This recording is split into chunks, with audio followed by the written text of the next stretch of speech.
There are three factors that together influence which particular style will be chosen by the manager. They are the particular context, the personal preference of the manager, and their skills set.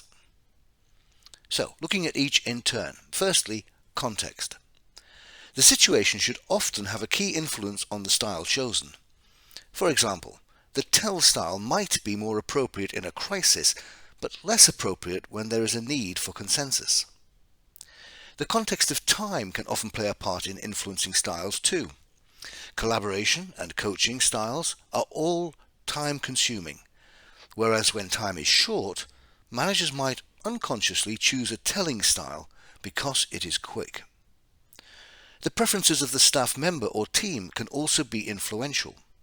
Some individuals might prefer to be directed, whereas others love to be empowered. Finally, the culture of the organization or subunit, such as a department, might have a strong unconscious influence, as in, this is the management style we use here.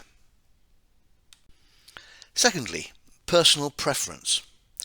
The manager's own personal preference clearly might have a strong influence on the style they choose, consciously or unconsciously. Each of us naturally prefer to work in our comfort zone, and that includes how we work with and relate to others. It may or may not be the best approach, but it is the one we are comfortable or are familiar with. And by the same token, the manager is more likely to avoid any particular style they don't feel comfortable with. Thirdly, skills set. Of course, this follows on from the previous point.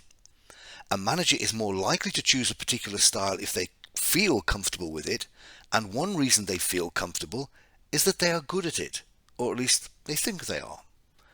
And of course, the more they choose a particular style, the more they practice it, and the better probably they get at it. Similarly, the manager is more likely to avoid styles that they don't feel they have the right skills for. The consequence of all this is that the style chosen, consciously or unconsciously, by any manager is as much, if not more, to do with the combination of personal preference and skills than it is by the actual situation. Preferences may be based on comfort, which may be based on confidence in key skills, which make it more likely those skills will be reinforced through practice, making it even more likely they will continue to choose that style as they become more and more comfortable with it, even if it is not particularly appropriate for that particular situation.